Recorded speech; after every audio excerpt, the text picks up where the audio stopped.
Hello everyone, this is Siddharth Patel. Welcome to magnet brains. Magnet brains एक complete free education platform है। इसका मतलब यह है कि मैग्नेट ब्रेन्स पर हम आपको 2 चैप्टर फ्री में देने के बाद बाकी के चैप्टर्स के लिए हम आपसे कोई फी चार्ज नहीं करते हैं, ना ही कोई सब्सक्रिप्शन की मांग करते हैं। मैग्नेट ब्रेन्स पर आपकी बुक का पहला चैप्टर से लेकर लास्ट चैप्टर तक इन तमाम चैप्टर्स के वीडियोस आपको 100% फ्री मिलेंगे। आज का यह वीडियो आप लोगों के लिए बहुत ही इंपॉर्टेंट होने वाला है, क्योंकि इस वीडियो में हम लोग मैग्नेट ब्रेन्स का सैंपल पेपर नंबर 4 को सॉल्व करने वाले हैं। ऑलरेडी आपको 3 पेपर मैं सॉल्व करवा चुका हूं क्लास 12 पॉलिटिकल साइंस के। अब बारी है 4th पेपर को सॉल्व करने की, और हमने सीबीएसई के द्वारा जो सैंपल पेपर इशू हुआ है वो हम अलग से सॉल्व कर चुके हैं। ठीक है, तो इन सैंपल पेपर को आप लोग बहुत ही सीरियसली लीजिए, क्योंकि मैं आपको बार बार बोल रहा हूं ये सैंपल पेपर बहुत ही मेहनत से बनाए गए हैं। साथ ही साथ इन सैंपल पेपर में बहुत सारे इंपॉर्टेंट क्वेश्चंस हैं, और हर सैंपल पेपर में मैं आपको कुछ ना कुछ इंपॉर्टेंट बताते चल रहा हूं, जहां से ट्रस्ट मी क्वेश्चन आना तय है। क्वेश्चन बिल्कुल वहां से बनेगा। ठीक है, तो इन सैंपल पेपर को कथा के तौर पे नहीं लेना है कि सर सुना रहे हैं और अपन मस्त पैर लंबे करके लेटे लेटे या फिर पैर लंबे करके बैठते हम लोग सुन रहे हैं। इन सैंपल पेपर को आप एज ए टेस्ट लीजिए। मैंने यहाँ पे क्वेश्चन पढ़ा, आप आंसर वहां कॉपी में एक शॉर्ट में लिखिए। मैं नहीं बोल रहा हूँ कि 170 शब्द का मुझे 6 नंबर का आंसर लिखो वहां पे, लेकिन एक शॉर्ट में एक बुलेट बना के, ऐसे करके बुलेट बना के आप लोग आंसर लिख सकते हैं। वो वाला काम आप लोग कर लीजिए और देखिए कि क्या आपके और मेरे पॉइंट्स मैच हो पा रहे हैं या नहीं हो पा रहे। ठीक है, तो सैंपल पेपर को अटमोस्ट इंपॉर्टेंस दीजिए आप लोग, क्योंकि यही छोटी छोटी चीजें होती है जो कल को आपको टॉपर बनाएंगी।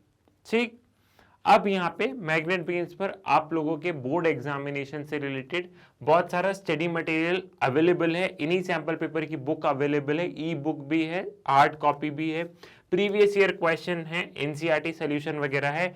अगर आपको इनके बारे में और जानकारी हासिल करनी है तो इस वीडियो के डिस्क्रिप्शन में उसका लिंक है, वहां जाके आप सारी चीजें देख सकते हैं। शुरुआत करते हैं बिना कोई टाइम वेस्ट किए हमारा सैंपल पेपर। लेकिन यहाँ पे हमें क्या करना है, यहाँ पे हमें सबसे पहले जनरल इंस्ट्रक्शंस पढ़ने हैं। जनरल इंस्ट्रक्शन बहुत इंपॉर्टेंट है, भले ही 5 मिनट ज़्यादा लगे आपको भी पेपर में, भले ही 5 मिनट ज़्यादा लगे, लेकिन ये 5 मिनट वर्थ इट होंगे यहाँ पे इन्वेस्ट करना। ठीक है, तो सैंपल पेपर में कितने भी जनरल इंस्ट्रक्शंस पढ़ लिए हो, लेकिन जब बोर्ड एग्जामिनेशन देने बैठो तो प्लीज जनरल इंस्ट्रक्शंस एक बार जरूर पढ़ना, भले ही 5 मिनट लगे। ठीक, सो यहाँ पे आपका 80 नंबर का पेपर होने वाला है, 3 घंटे हैं अपने पास, कॉमन है। पहला है ऑल क्वेश्चंस आर कंपलसरी, सभी क्वेश्चंस हमें अटेम्प्ट करने हैं। Then question number 1 to 12 are multiple choice question of 1 marks each. पहले जो 12 क्वेश्चन है वो क्या है, वो मल्टीपल चॉइस क्वेश्चन है ऑफ 1 मार्क ईच। ठीक, question number 13 to 18 are of 2 marks each. Answer to this question should not exceed 50 words. जो क्वेश्चन नंबर 13 to 18 है वो 2 मार्क्स ईच है, और इनका आंसर जो है it should not exceed 50 word. इनको हमको 50 शब्द के अंदर अंदर इनका हमें आंसर लिखना है। Then question number 19 to 23 are of 4 marks each. ये जो 4 क्वेश्चन है 19, 20, 21, 22, 23, 5 क्वेश्चन जो है वो 4 नंबर के हैं, और इनको हमको 100 शब्दों में आंसर लिखना है। 2 नंबर में 50, 4 नंबर में 100। ठीक है, question number 24 to 26 are of passage based, cartoon and map based question. एक क्वेश्चन पैसेज बेस्ड जाएगा, एक कार्टून बेस्ड जाएगा, और एक मैप बेस्ड क्वेश्चन आएगा। तो we have to answer them accordingly, जैसा पूछा गया उस हिसाब से आंसर करना है। Question number 27 to 30 are of 6 marks each. ठीक है, 27, 28, 29, 30 जो 4 क्वेश्चन है वो 6 नंबर में आएंगे, and answer to this question should not exceed 170 word, और इनको हमको 170 वर्ड्स के अंदर अंदर हमें इनका आंसर लिखना है। There is an internal choice in 6 marks question. ये जो 6 मार्क्स के क्वेश्चन है इसमें इंटरनल चॉइस है, और करके आपसे सवाल पूछ लिए जाएंगे, या तो ये वाला अटेम्प्ट करो या ये वाला अटेम्प्ट करो, जो कि सही भी है, क्योंकि अगर एक 6 नंबर का क्वेश्चन नहीं बनता तो सीधे सीधे 6 नंबर का घाटा होता है, और अगर 2 नहीं बनते तो 12 नंबर तो वहीं गए। तो ये एक प्लस पॉइंट है कि आपको इंटरनल चॉइस है 6 मार्क्स के क्वेश्चन में, तो बढ़िया से आप लोग अटेम्प्ट कर सकते हैं। क्लियर है। जनरल इंस्ट्रक्शन में आई थिंक आपको कोई भी डाउट नहीं है, जनरल इंस्ट्रक्शन आपको क्लियर है। हम करते हैं शुरुआत हमारे एमसीक्यू से। ठीक है, पहला सवाल आपकी स्क्रीन पर ये रहा।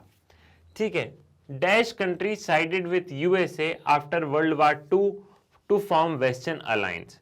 Eastern Europe, western Europe, Asian and African. कौन सी कंट्रीज ने यूएसए के साथ में आ गई थी वर्ल्ड वार 2 के बाद में वेस्टर्न अलायंस बनाने के लिए? तो ऑफकोर्स वेस्टर्न यूरोप। जो वेस्टर्न यूरोप था, ध्यान करो, फ्रांस, जर्मनी, ये यूके वाले साइड, ये लोग क्या हो गए, ये लोग यूएसए के साथ में आके इन्होंने अलायंस बनाया था। ठीक है, so the correct answer over here is option number B, that is western Europe is the right answer. ठीक है, आगे बढ़े। नेक्स्ट क्वेश्चन क्या बोल रहा है? NATO came into existence in the year. NATO कौन से साल में आया? NATO came into existence in the year, बताओ कौन से साल में आया?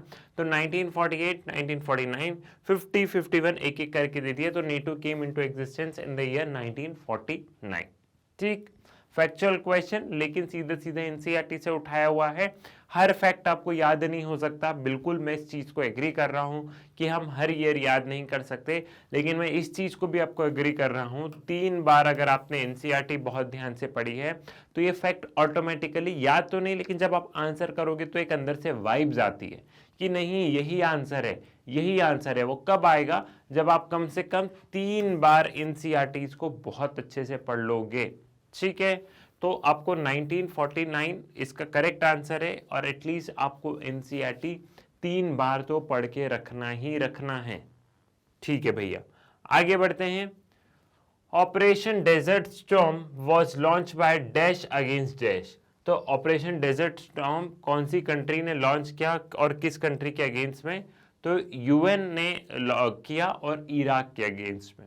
ठीक है, सो अगेन एनसीईआरटी ध्यान से पढ़ी होगी तो सवाल बनेंगे, नहीं पढ़ी होगी तो बस। ठीक है भैया, HD Deve Gowda become the prime minister of India from which of the following faction. जो एचडी देवगौड़ा हैं, ठीक है, जो पर्टिकुलर कर्नाटका से बिलोंग करते हैं, वो कौन से, वो प्रधानमंत्री बने, लेकिन कौन से फैक्शन से बने? जनता पार्टी से बने, भारतीय जनसंघ से बने, कांग्रेस से बने और एनडीए से बने। तो यहाँ पे जो करेक्ट आंसर है वो है जनता पार्टी। अब यहाँ पे एक चीज जो आप लोगों को ध्यान रखनी, मैंने पहले भी बोला है कि इन पॉलिटिकल लीडर्स ये कौन से स्टेट से बिलोंग करते हैं, ये आपको ध्यान रखना है। जैसे एचडी देवगौड़ा करके आ सकते हैं, आपसे आ सकता है आपसे सवाल कि मैप वर्क में मार्क करने कि he belongs to which state, तो आपको पता होना चाहिए कर्नाटका से है, तो वहां पे आप लोग मार्क करके रखोगे। तो जितने भी पॉलिटिकल या जितने भी फेमस पर्सनालिटी है, प्लीज आप उनका ये ध्यान रखें कि वो कौन से स्टेट से बिलोंग करते हैं। अगर आप सोचो कि एक दिन आप बुक लेके बैठो, एक लिस्ट बना लो, तो वो कभी नहीं होगा। जैसे पढ़ते जा रहे हो वैसे वैसे लिस्ट, जैसे मान लो कि यूनिट नंबर 1 पढ़ा, यूनिट नंबर 1 में कुछ काम का आया तो उस कॉपी में लिख लिया एक छोटी सी, यूनिट 2 में कुछ काम का आया तो उसी में लिख लिया। ठीक है, वो दिन कभी नहीं आएगा जब आप किताब लेके बैठेंगे और सारे चैप्टर का लिखेंगे, वो दिन कभी भी नहीं आने वाला। उसके लिए शुभ मुहूर्त निकलवाओगे तो भी नहीं आएगा। ठीक है, मैं प्रैक्टिकल चीजें बता रहा हूं, आप लोगों ने भी देखा होगा 11th में 10th में। प्लीज इन सारी चीजों पे मत जाइएगा, थोड़े से सीरियस हो जाइए। जैसे जैसे आपको एक एक चैप्टर भी हो रहा है तो आप एक एक चैप्टर्स करते जाइए। नेक्स्ट क्वेश्चन की टुवर्ड्स बढ़ते हैं। असर्शन रीजन वाले क्वेश्चन में मुझे बहुत मजे आते हैं पर्सनली, और आप लोगों को कई बार बनते नहीं हैं, और अगर बन रहे हैं तो प्लीज बहुत बढ़िया, तालियां मेरी तरफ से आप लोगों को। Assertion and reason. तो असर्शन कहता है the European union combined arm forces is the second largest in the world. अगर हम पूरी यूरोपियन यूनियन की आर्म फोर्सेस को कंबाइन कर दें, मतलब सारी कंट्रीज को, तो सेकेंड लार्जेस्ट इन वर्ल्ड है। ठीक भैया, बढ़िया। EU believes in military power more than the diplomatic channels, और EU believed in, जो यूरोपियन यूनियन है वो मिलिट्री पावर पे ज्यादा विश्वास रखता है रेदर देन डिप्लोमेटिक चैनल। तो ये वाला जो स्टेटमेंट है साफ साफ गलत है। यूरोप कभी भी, यूरोप का ये मानना है कि डिप्लोमेटिक चैनल्स के थ्रू, बातचीत के थ्रू, नेगोशिएशन के थ्रू चीजें ज्यादा सुलझाई जा सकती है रेदर देन हम लोग यहाँ पे देखें कि मिलिट्रीली हमला किया जाए। और फर्स्ट वाला स्टेटमेंट है वो तो एकदम सही है कि अगर कंबाइन यूरोपियन यूनियन की आर्म फोर्सेस को मिला दिया जाए तो सेकेंड लार्जेस्ट इन वर्ल्ड है, मेंशन्ड इन योर एनसीईआरटी। तो ये वाला स्टेटमेंट करेक्ट है, बट ये वाला स्टेटमेंट गलत है। ठीक है, तो A is true but R is false. तो यहाँ पे आ गया option number C, that assertion is true, ये वाला assertion is true but the reason is false. ठीक है, assertion is true but the reason is false. Clear है, समझ में आ गया। नेक्स्ट क्वेश्चन की तरफ बढ़ते हैं। Question number 6, again an assertion reason question.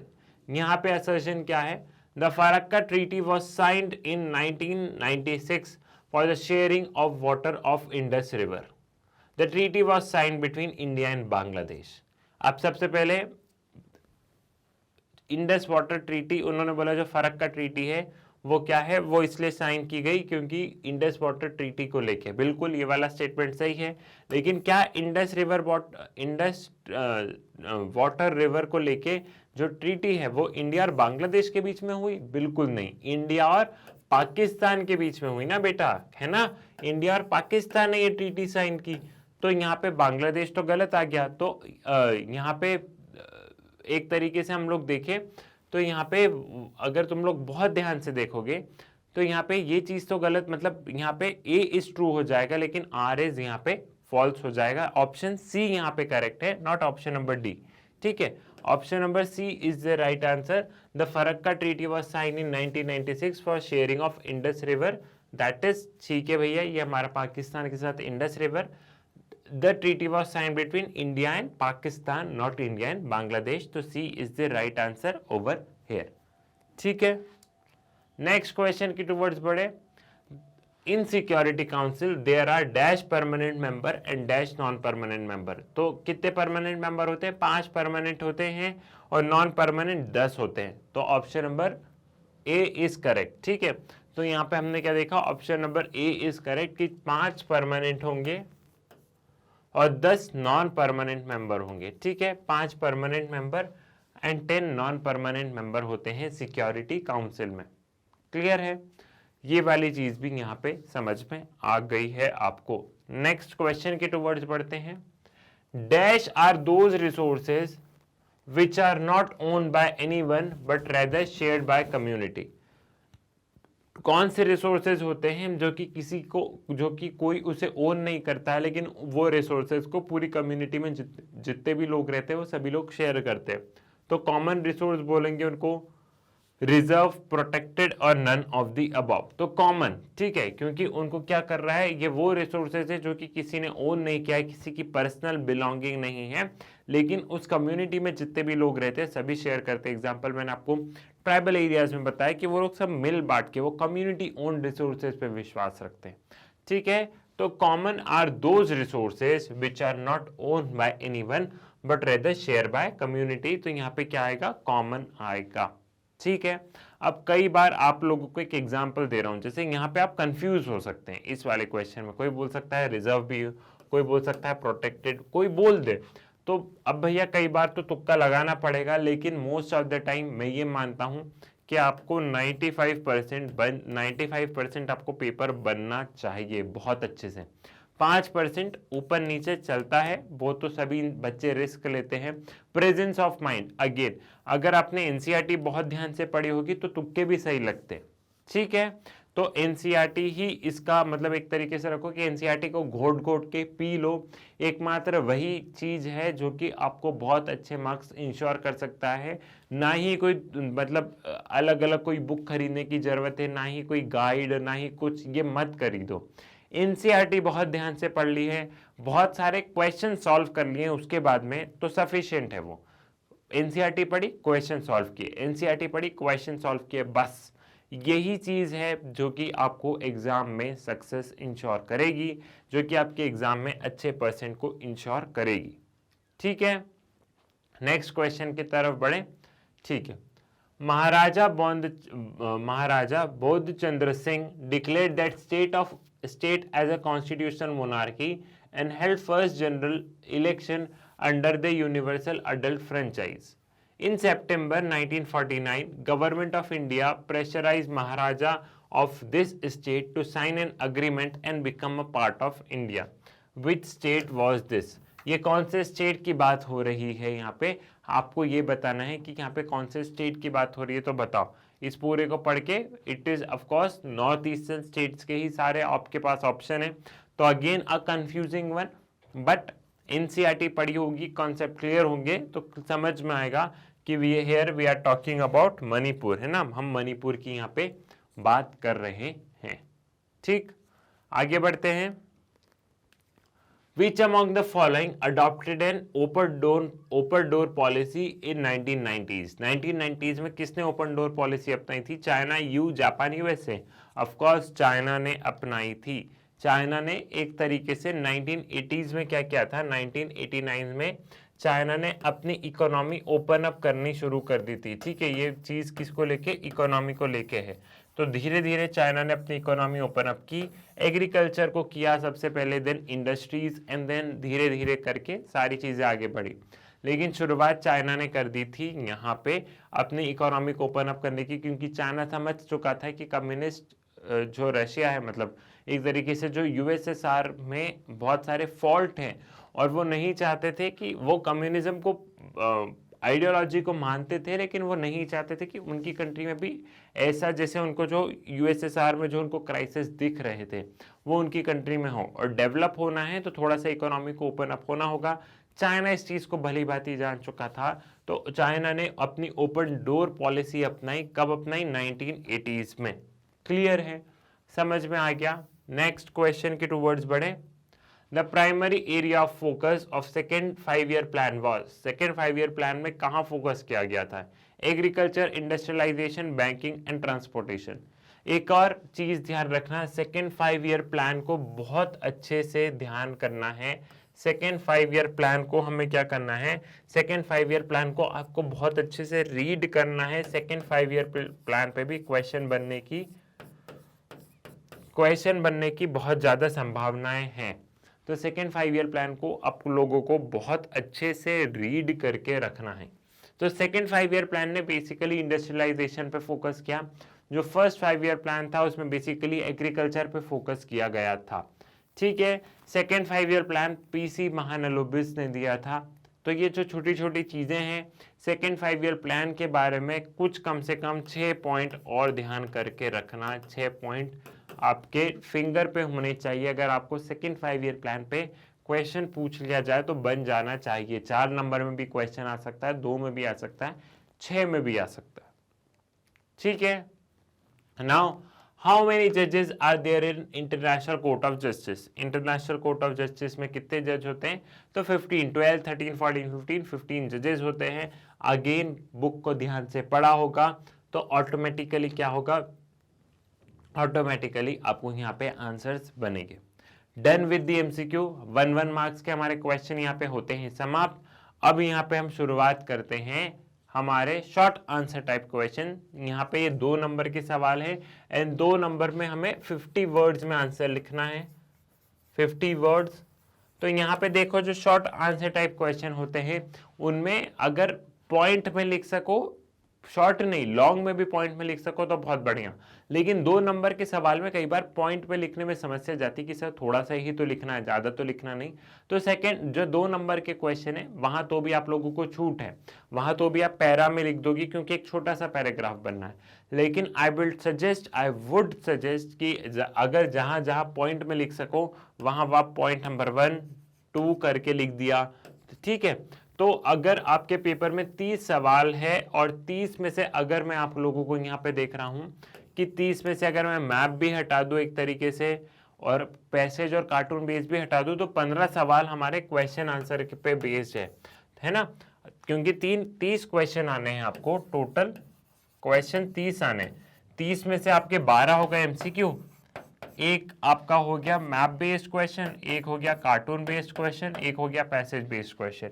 तो 15 क्वेश्चन तो ये हो गए, ठीक है। और 15 क्वेश्चन जो है वो क्वेश्चन आंसर फॉर्मेट पे हो गए। तो हम बात करते हैं इन 15 क्वेश्चन की जो बचे हैं। इन 15 क्वेश्चन में से एटलीस्ट यहाँ पे 12 क्वेश्चन के आंसर्स जो हैं वो आपको पॉइंट में लिखना है। 3 क्वेश्चन का चलो मैंने आपको एक्सेप्शन दे दिया है, लेकिन 12 आंसर आपको पॉइंट पे लिखना है। क्यों पॉइंट में लिखना है बच्चों, वो इसलिए बोल रहा हूं क्योंकि आप जितना पैराग्राफ में लिखोगे ना उतना मतलब एग्जामिनर को तकलीफ होती है। मतलब वो उनको ऐसा तो नहीं कि वो तुम्हारे रिश्तेदार है जो इतनी आग गड़ा गड़ा के पढ़ेंगे, समझ में आए तो ठीक है, नहीं तो नहीं। तो प्लीज आंसर को पॉइंट पे लिखना ताकि उनको ऊपर से ही समझ में आए कि तुम लिखना क्या चाह रहे हो। मैं बिल्कुल ये नहीं बोल रहा हूँ कि हर बच्चे की राइटिंग अच्छी होती, सबकी राइटिंग अच्छी नहीं होती, लेकिन जिन बच्चों की राइटिंग बुरी है वो भी कम से कम इतना तो लिख सकता है कि सामने वाला रीड करे। अगर आप बहुत मतलब बड़ा बड़ा लिख रहे हो, पढ़ने में समस्या है, तो दूर दूर लिखो ताकि रीडेबल हो। आप अपनी राइटिंग को इतना बना सकते हो कि कोई रीड कर सके, बस आपको इतना ही बनाना है कि आपकी हैंड राइटिंग को कोई रीड कर सके। अब मैं इस वक्त पे आके नहीं बोलूंगा कि रोज एक पेज राइटिंग लिखो, हैंड राइटिंग को सुंदर करो, वो नहीं होने वाली, वो कभी नहीं होगी। तो अब अपनी राइटिंग को रीडेबल बना लो, क्योंकि यहाँ पे आपका पेपर स्कूल में चेक नहीं होने वाला है, और जो वहां पे जो आपके एग्जामिनर होते हैं बहुत सीनियर लोग होते हैं, ठीक है। तो उनके दिमाग के हिसाब से, मतलब उनके दिमाग इन द सेंस कि उनको तकलीफ ना हो, तो अच्छे से पॉइंट पे लिखना ताकि कोई भी एग्जामिनर देखे उसे ऊपर से समझ में आ जाए कि इस बच्चे को पूरा आ रहा है, नंबर मिल गए। किसी की राइटिंग बुरी है तो ऐसे ऐसे करके करेगा तो आधा दिमाग वहीं खराब हो जाता है। तो राइटिंग बुरी है कोई बात नहीं, थोड़ा दूर दूर लिखो, थोड़ा सा छोटा लिख दो, स्पेस दे दो, तो यहाँ पे एग्जामिनर रीड कर पाए उसे, ठीक है, समझ गए। स्टार्ट करते हैं। तो यहाँ पे क्या है, वाई, यहाँ पे जो 2 नंबर के क्वेश्चन है, यहाँ पे तुम लोग भले ही थोड़े से पैरा में, मतलब क्योंकि छोटा सा पैरा बनेगा 5 लाइन का, तो यहाँ पे भले ही लिख सकते हो तुम लोग। Why different arenas of Cold War did not convert into hot war between into two alliance? यहाँ पे हम लोग अलग अलग एरिना देख रहे थे, कैपिटलिस्ट और एक तरीके से कम्युनिस्ट ब्लॉक में। तो यहाँ पे हमने कोल्ड वार देखा, ये हॉट वार में क्यों नहीं कन्वर्ट हुआ, सवाल ये है यहाँ पे। Now different arena of Cold War did not convert into a hot war between the two alliances because of the concept of logic of deterrence, the logic of restraint exercised by the two superpower. It implies that if one of the superpower try to attack and disable the nuclear weapon of its rival, and other would still be left with enough nuclear weapon to inflict unacceptable destruction. Both the sides have capacity to retaliate against an attack and to cause so much destruction that neither can afford and initiate war. अब ये क्यों नहीं हुआ, सवाल बहुत simple सा है कि कोल्ड वार, जो कोल्ड वार है वो हॉट वार में क्यों नहीं हुआ। तो इसका बेसिक सा रीजन है डेटरेंस, डर की वजह से। कैसा डर, क्योंकि दोनों साइड इतने ज्यादा न्यूक्लियर वेपन डेवलप हो गए थे कि अगर एक साइड ने दूसरे साइड पे किसी के अटैक भी कर दिया कहीं न्यूक्लियर वेपन पे या कहीं पे भी, तो दूसरी कंट्री और उसके अलाइज में इतने सारे न्यूक्लियर वेपन है कि वो भी उसे छोड़ेंगे नहीं, वो फिर से अटैक कर देंगे। तो एक तरीके से पूरा वर्ल्ड ही खत्म हो जाएगा। तो ये डर, एक ये बैलेंस ऑफ पावर, एक ये पावर का जो इक्वली डिवाइड होना, न्यूक्लियर पावर का इक्वली डिवाइड होना, ये डिटरेंस, ये सारी चीजों ने उस कोल्ड वार को हॉट वार होने में रोक दिया, ठीक है। यही रीजन है कि इसने उस कोल्ड वार को हॉट वार होने में रोक दिया, ठीक, समझ में आ गया। अब यहां पे एक चीज और, मैं बिल्कुल नहीं कह रहा हूं कि आपका और मेरा आंसर सेम होगा, हो सकता है आप कुछ दूसरी तरफ से लिखो, लेकिन जो मैंने समझाया, जो मैंने बोला, ठीक है, उससे तो मैच करके ही लिखोगे ना। आप अपने शब्दों में बिल्कुल लिखिए, मैं नहीं बोल रहा हूं आपको यही कॉपी पेस्ट करना है, लेकिन जो मेन कीवर्ड्स है, लाइक डिटरेंस है, न्यूक्लियर वेपन्स है, ये कीवर्ड्स आपके आंसर में आना चाहिए। बाकी आप आंसर अपनी लैंग्वेज में लिख दीजिए, ठीक है। बस ये है कि जो मैं समझा रहा हूं उसी को तुम लोगों को लिखना है, बस अपनी लैंग्वेज में, ठीक। तुम समझ गए हो ना कैसे करना है, मुझे विश्वास है समझ गए होगे, ठीक है। आगे बढ़ते हैं अगले सवाल की तरफ। सजेस्ट एनी 2 स्टेप्स, 2 स्टेप्स बताओ, suggest any 2 steps to be taken by government to check the pollution and save environment. कोई भी 2 स्टेप बताओ जिससे कि गवर्नमेंट क्या करे, पॉल्यूशन को चेक करे और एनवायरनमेंट को सेव करे, ठीक है। तो यहाँ पे कोई भी 2 स्टेप, अब ये तुम अपने मन से लिख सकते हो, इसमें ऐसा कुछ नहीं है कि सर का ही कॉपी पेस्ट करना है। India's national auto fuel policy mandate cleaner fuels for vehicle. The Energy Conservation Act passed in 2001 outline initiate to improve energy efficiency. ठीक है, जो नेशनल ऑटो फ्यूल पॉलिसी है उसके बारे में थोड़ा सा लिख सकते हो। Then the electricity act 2003 encourage the use of renewable energy which does not cause pollution to the environment. ठीक है, रिन्यूएबल एनर्जी के बारे में लिख सकते हो। ये तमाम चीज़ें और भी बहुत सारी चीज़ें लिख सकते हो तुम लोग। पॉल्यूशन पे तो क्या क्या स्टेप्स लेना चाहिए तुम बचपन से पढ़ते आ रहे हो, तो कोई भी 2 स्टेप्स लिख देना अपने थोड़े से 12th क्लास के लेवल के हिसाब से। ठीक है, समझ गए हो? आगे बढ़े। Which are the 2 models of development? Which model of development was adopted by India? India के द्वारा कौन सा मॉडल अडॉप्ट किया गया है और कौन से 2 मॉडल होते हैं डेवलपमेंट के, हमें वो बताना है। पहला होता है लिबरल कैपिटलिस्ट मॉडल और दूसरा है सोशलिस्ट मॉडल। कैपिटलिस्ट मॉडल में क्या है? कैपिटलिस्ट मॉडल में एक तरीके से ये रहता है कि बेसिकली यहाँ पे प्राइवेट प्लेयर का सबसे ज्यादा रोल रहता है और गवर्नमेंट एक नाइट वॉच डॉग की तरह होती है। जैसे कुत्ता सिर्फ क्या करता है कि चोर आ रहा है तो भाव भाव कर सकता है, इसके अलावा कुछ नहीं कर सकता, है ना। तो वैसे ही यहाँ पे गवर्नमेंट सिर्फ लॉ एंड ऑर्डर को मेंटेन करती है और बाकी गवर्नमेंट मस्त बैठ के देखती है, सारा काम प्राइवेट प्लेयर करते हैं। ठीक है, ये हो गया liberal capitalist model. The socialist model, India adopted the model which is the combination of both the model. दूसरा है सोशलिस्ट मॉडल, जहाँ पे बेसिकली हम लोग देखते हैं कि गवर्नमेंट बहुत ज़्यादा एक्टिवली पार्टिसिपेट करती है, गवर्नमेंट बहुत ज़्यादा एक्टिवली इंटरफेयर करती है in the lifes of the people. In the development model सारा काम गवर्नमेंट ही कर रही है, प्राइवेट प्लेयर की एंट्री ही नहीं देती है। अब इंडिया ने पूरा कैपिटलिस्ट मॉडल भी नहीं अपनाया और इंडिया ने पूरा सोशलिस्ट मॉडल भी नहीं अपनाया। इंडिया ने क्या किया है? इंडिया ने एक मिक्स किया है। इंडिया ने बोथ दी मॉडल्स, इसका भी थोड़ा सा है और इसका भी थोड़ा सा है। इसलिए आपको पता होगा कि हम लोग बोलते हैं India is a mixed economy, क्योंकि हमने दोनों मॉडल का थोड़ा थोड़ा अपनाया है, हमने दोनों मॉडल को थोड़ा थोड़ा अपनाया है। ठीक है, it is came to be known as mixed model of economy where ideals of capitalism and socialism both were adopted in some sense। ठीक है, तो यहाँ पे हम लोग क्या कहेंगे? यहाँ पे हम मिक्स्ड मॉडल कहते हैं और यहाँ पे मिक्स मॉडल कहेंगे, साथ ही साथ पे हमने दोनों के थोड़े थोड़े चीजें अपनाएं। तो आज भी हम लोग इंडिया को क्या कहते हैं? It is a mixed economy. हम पूरे कैपिटलिस्ट भी नहीं है आज की तारीख में और हम पूरे सोशलिस्ट भी नहीं है, हम दोनों का एक बैलेंस स्ट्राइक कर रहे हैं। ठीक है, नेक्स्ट क्वेश्चन, आगे बढ़ते हैं। Right a short note on India Israel relationship. ये एडिशनल टॉपिक्स भी कर लेना, है ना। एडिशनल टॉपिक है, आपको कुछ कुछ चैप्टर्स में एडिशनल टॉपिक से भी क्वेश्चंस आएंगे, तो प्लीज जितने भी एडिशनल टॉपिक्स हैं उन एडिशनल टॉपिक्स को कर लेना ध्यान से, वहां से सवाल बनेगा ही बनेगा। Now India is known in Israel as an ancient nation with a strong cultural tradition, and in popular Israeli perception, India is an attractive alternative tourist destination. The key to the growing India-Israel tie is, however, realm of security and defense. अब जो Israel में India की नज़र बहुत बढ़िया है, India अपने culture और इन सारी चीज़ों से जाना जाता है, इंडिया एक पॉपुलर टूरिस्ट डेस्टिनेशन भी है। जो मेजर जो हम लोगों के बीच में कॉपरेशन है इंडिया और इजराइल को लेके, वो सिक्योरिटी और डिफेंस से रिलेटेड है।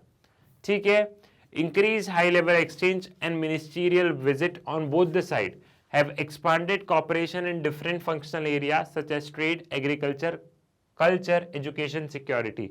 यहाँ पे हम लोग देखें तो ज़्यादा से ज़्यादा पार्टिसिपेशन होना, मिनिस्ट्रियल ट्रांसफ़र मतलब मिनिस्ट्रियल विजिट, एक तरीके से उनके मिनिस्टर्स यहाँ आना, हमारे मिनिस्टर्स वहाँ जाना, हमारे प्रधानमंत्री को वहाँ के लीडर से मिलना, एक तरीके से इस सारी चीज़ों ने क्या किया है, एक तरीके से इन सारी चीज़ों ने कॉपरेशन को और बढ़ाया है। जैसे आप आपकी दोस्त से ज़्यादा मिलते हो तो ज़्यादा गहरी दोस्ती हो जाती है ना, तो वैसे ही वही वाली बात है कि यहाँ पे हम लोग ज़्यादा मिल रहे हैं तो हमारी दोस्ती ज़्यादा हो रही है, ज़्यादा लेवल पे हमारा यहाँ पे क्या हो रहा है, अच्छे लेवल पे हमारा यहाँ पे कॉपरेशन हो रहा है। ठीक, आगे बढ़े। Now what is UNESCO? UNESCO। ठीक है, what is UNESCO, what are some of its function. UNESCO क्या है और यूनेस्को के हमें कुछ फंक्शंस को बताना है, यूनेस्को का सबसे पहले तो क्या करना है, यूनेस्को का हमें सबसे पहले तो यहाँ पे फुल फॉर्म लिखना है, क्योंकि अगर यूनेस्को का क्वेश्चन आए कि यूनेस्को क्या है तो सबसे पहले उसका आप लोग क्या करो, उसका फुल फॉर्म लिख दो। The united nation education, scientific and cultural organisation. क्या है? The United Nations Education, Scientific and Cultural Organization was established on 4th November 1946. With its headquarters in Paris, France, UNESCO is a special body of United Nations whose main objective is to promote education, natural sciences, society and anthropology, culture and communication.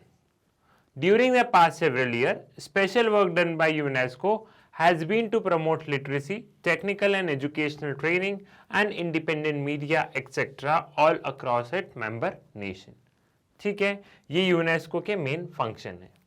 Now next question की towards बढ़ते हैं. Simple सा question था वो वाला, उस question में कोई टेक्निकलिटी नहीं है, बहुत ही आसान सा सिंपल सा क्वेश्चन है. Give two pieces of evidence for the rapid climate change of the world. 2 pieces of evidence for the rapid climate change of world. हमें ये बताना है कि रैपिड क्लाइमेट चेंज जो हो रहा है वर्ल्ड पे, जो हम लोग देख रहे हैं क्लाइमेट चेंज जो हो रहा है, उसके में 2 एविडेंस, 2 सबूत देने हैं कि जो आप बोल रहे हो कि क्लाइमेट चेंज हो रहा है तो आप इसे कैसे सब्सटैंशिएट करोगे, तो उसका हमें 2 प्रूफ देना है यहाँ पे. ठीक है. The 2 pieces of evidence are global temperature rise. सबसे पहले global temperature rise. The planet average surface temperature has risen about 1.62 degrees Fahrenheit and 0.9 degrees Celsius. Since the late 19th century, a change driven largely by increased carbon dioxide and other human-made emission into the atmosphere.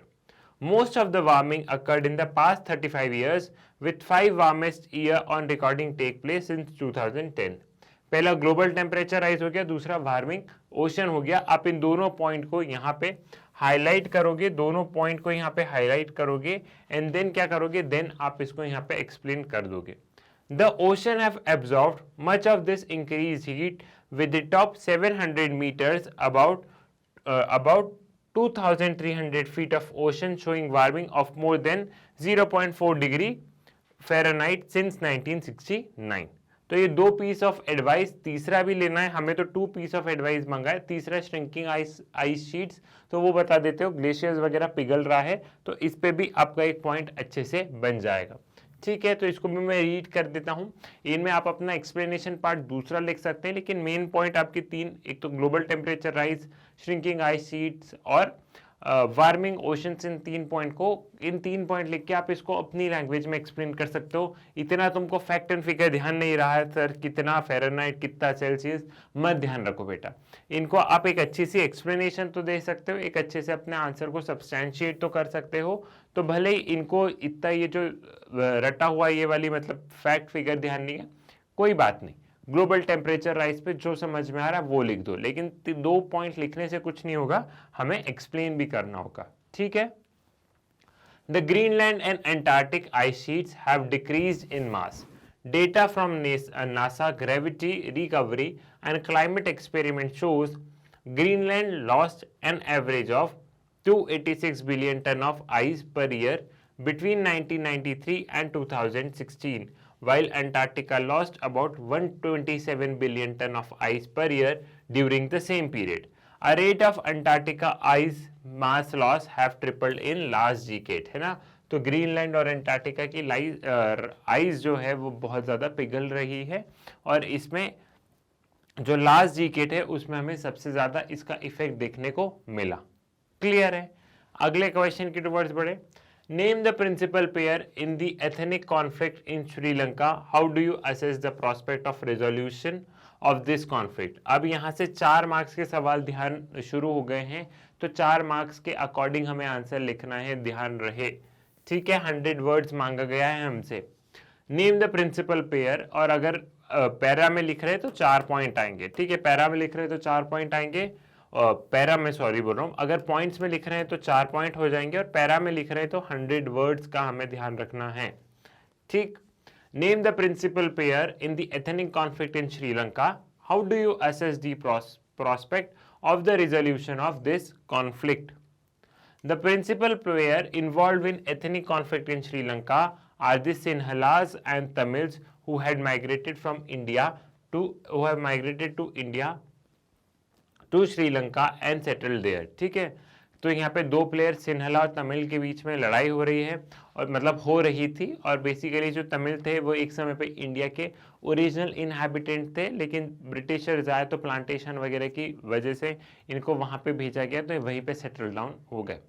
ठीक है, this migration continued even after independence. The Sinhalas nationalists bought that Sri Lanka should not give concession to Tamil because Sri Lanka belonged to Sinhala's people only. The Sri Lankan crisis continued to be violent, but there is always a ray of hope. Both communities should be regarded as a citizen of country. Both communities should work for the development of the country.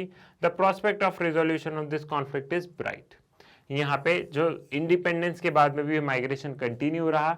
सिन्हलाज को लगा कि तमिल तो आते ही जा रहे हैं, तो सिन्हलाज ने एक तरीके से प्रोटेस्ट करना शुरू कर दिया। इन्हीं लोगों को सरकार में थे, तो इन लोगों ने एक तरीके से तमिल को डिस्क्रिमिनेट करना शुरू कर दिया, और एक तरीके से सिन्हलाज नेशनलिज्म वहाँ पे में ग्रो करा, और जो कि हमने देखा भी। अब यहाँ पे ऐसा है कि क्राइसिस को सुलझाया जा सकता है, सुलझा भी है। क्राइसिस बहुत ज़्यादा वॉयलेंट भी हो गए थे, लेकिन आगे ये उम्मीद है कि आगे ब्राइट होगा। जो क्राइसिस थी वो हमने रिजॉल्व हो गई है बहुत हद तक। अब जो चीज़ें हैं वो ऑटोमेटिकली रिजॉल्व हो जाएगी और दोनों कम्युनिटी शांति से रहेगी, क्योंकि जो श्रीलंका है वो तमिल और सिन्हलाज दोनों को बिलोंग करता है। एक हैप्पी एंडिंग लिख दी पूरी आपने यहाँ पे, क्योंकि how do you assess the prospect of resolution of this conflict, क्योंकि हमें ये बताना है कि हम क्या असेस करते हैं, तो हमें थोड़ा फ्यूचर भी बताना है। तो आखिरी में फ्यूचर भी बता दिया हमने कि सब हैप्पी एंडिंग हमने यहाँ पे कर दी है। ठीक है, तो यहाँ पे हमें फ्यूचर क्वेश्चन में इतना ध्यान रखना जब भी आप लोग क्वेश्चन पढ़ रहे हैं कि क्वेश्चन में सवाल कितना पूछा गया है। यहाँ पे जैसे दो सवाल हैं, एक सवाल में एक तो नेम दी प्रिंसिपल प्लेयर, एक वो हो गया, और how do you assess the prospect of resolution of this conflict. तो यहाँ पे दो क्वेश्चन, एक ही क्वेश्चन में यहाँ पे दो क्वेश्चन पूछ लिए गए हैं, तो इनके नंबर भी डिवाइडेड होंगे। जैसे इसका नंबर 1 होगा और इसके जो नंबर होंगे वो 3 होंगे। ठीक है, तो ध्यान रखिएगा हर क्वेश्चन का वेटेज है। कई बार पता है आप लोग आंसर लिखते हैं, तो आप लोग कैसे करते हैं मैं बताता हूँ। कई बार आप लोग आंसर लिखते हैं तो ऊपर वाला अच्छा लग रहा है, तो पूरा तमिल और सिन्हलाज वाला पूरा क्राइसिस समझाने लग गए, और नीचे ये प्रोस्पेक्ट पे आया नहीं। ठीक है, तो हम वो लिखना पसंद करते जो हमें आता है, लेकिन नंबर उससे नहीं मिलेंगे बेटा। नंबर किससे मिलेंगे? नंबर मिलेंगे कि जो पूछा गया है तुमने वो लिखा या नहीं लिखा, उससे आपको नंबर मिलेंगे।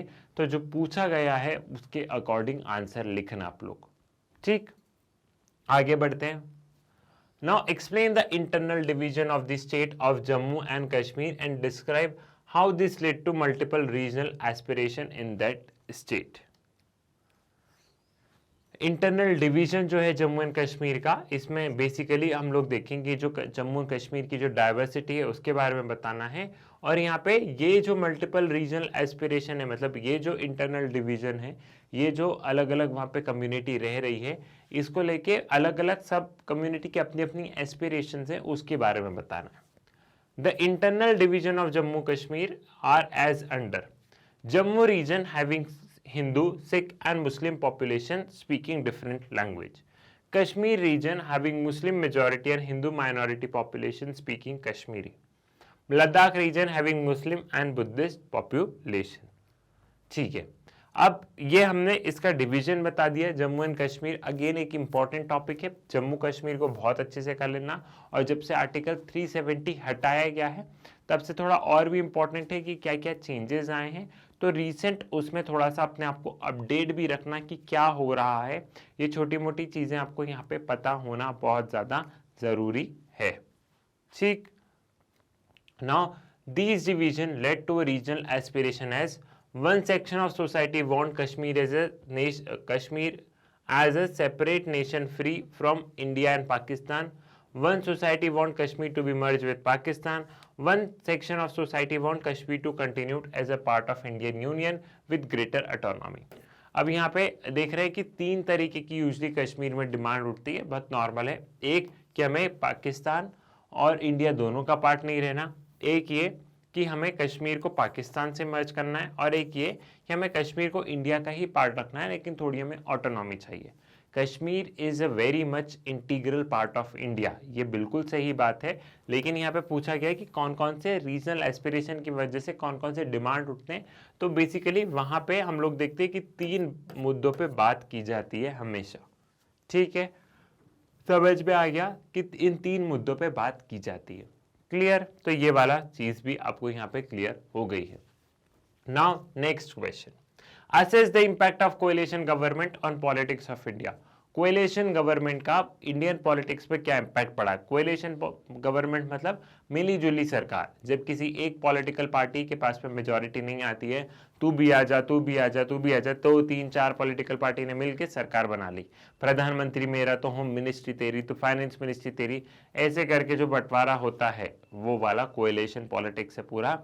कि जब किसी पर्टिकुलरली एक गवर्नमेंट के पास में, एक पॉलिटिकल पार्टी के पास में नंबर्स नहीं होते हैं, तो वो 2 या 2 से ज्यादा पॉलिटिकल पार्टी का साथ लेता है सरकार बनाने के लिए।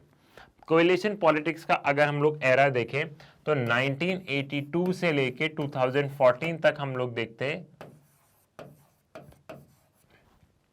1982 से लेके 2014 तक हम लोग देखते हैं एरा ऑफ कोएलिशन पॉलिटिक्स या era of multi party system, era of multi party system, या फिर इसको हम लोग कैसे लिखेंगे, एरा ऑफ कोएलिशन पॉलिटिक्स। और 2014 से लेके टिल प्रेजेंट अभी क्या चल रहा है, 2014 टिल प्रेजेंट, इस पे क्वेश्चन आएगा। कांग्रेस सिस्टम पे बहुत सवाल आ चुका है, अब बारी है बीजेपी सिस्टम पे सवाल आए। इसको बहुत सारे लोग बोलते हैं, बहुत सारे पॉलिटिकल साइंटिस्ट टर्म करते हैं बीजेपी सिस्टम, बीजेपी सिस्टम। और बिफोर 1982 के पहले हमें क्या देखने को मिल रहा था, बिफोर 1989 हम लोग क्या देख रहे थे, 1989-82 नहीं है ना, बिफोर 1989 हम लोग क्या देख रहे थे, हम लोग यहाँ पे देख रहे थे कांग्रेस सिस्टम, कांग्रेस सिस्टम। ठीक है, समझ में आ गया कि पहले हम Congress system, then era of multi party system, then 2014 से टिल प्रेजेंट बीजेपी सिस्टम। ये एडिशनल टॉपिक में है, इस एडिशनल टॉपिक को कवर कर लेना। एडिशनल टॉपिक से आपको सवाल आएगा, आप इस चीज के लिए एकदम तैयार रहें। एडिशनल टॉपिक से आपको बहुत सारे सवाल आएंगे, एक सवाल नहीं बहुत सारे आएंगे।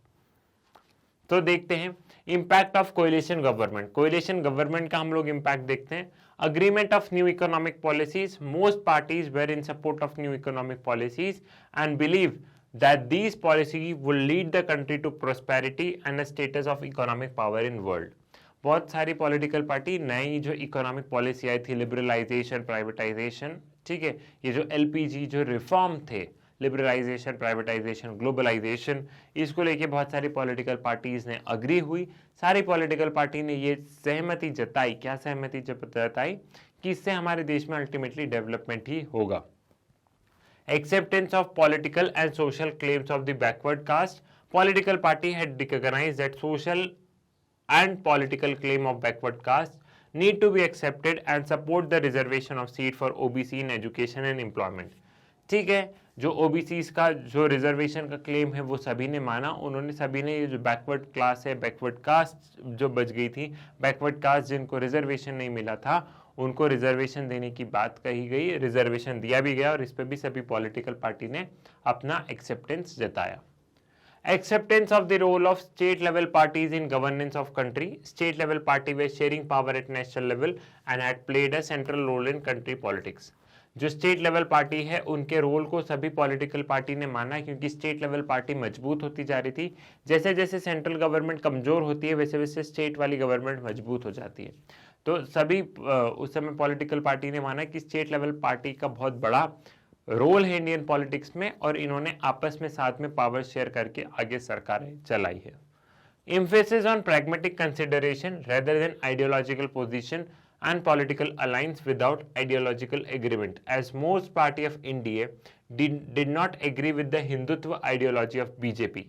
yet they come together to form a government and remain in power for a full term of 5 year। यहाँ पे जो पॉलिटिकल पार्टी थी वो आइडियोलॉजिकली अब ध्यान नहीं रख रही थी, वो प्रेगमेटिक कंडीशन मतलब रियलिटी के हिसाब से सरकार बनाने साथ में जाते हैं, ठीक है।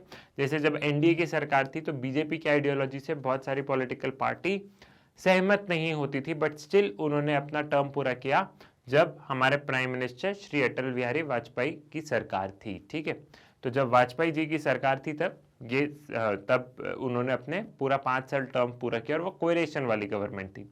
तो ये तुम लोग अच्छे से आप लोग इसमें लिख सकते हो, बढ़िया से आंसर लिख सकते हो। मैं बस थोड़ा थोड़ा सा ही समझाते चल रहा हूँ क्योंकि बहुत सारी चीज़ें आप लोगों को ऑलरेडी पता है।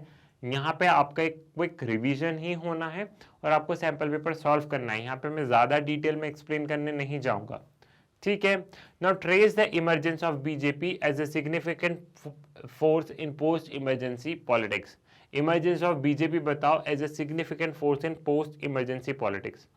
पोस्ट इमरजेंसी के बाद में हमने बीजेपी का एक बहुत बड़ा रोल देखा है इंडियन पॉलिटिकल सिस्टम में। इसके पहले हमें बीजेपी इतना ज़्यादा नहीं, बीजेपी थी नहीं, और बीजेपी का मतलब जनसंघ और ये भी जो थे इतना ज़्यादा हमें रोल देखने को नहीं मिला है ना। तो पोस्ट इमरजेंसी के बाद में बीजेपी ने क्या अपनी पकड़ बनाई है वो सारी चीज़ों के बारे में लिखना है। The major trend in electoral performance of BJP since 1989 can be traced as.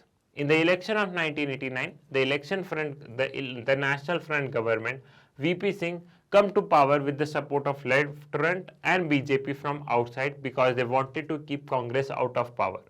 The Mandal Commission report and implementation of these recommendations forced BJP to reconsider its support and finally withdraw it. The National Front government ended in 1980.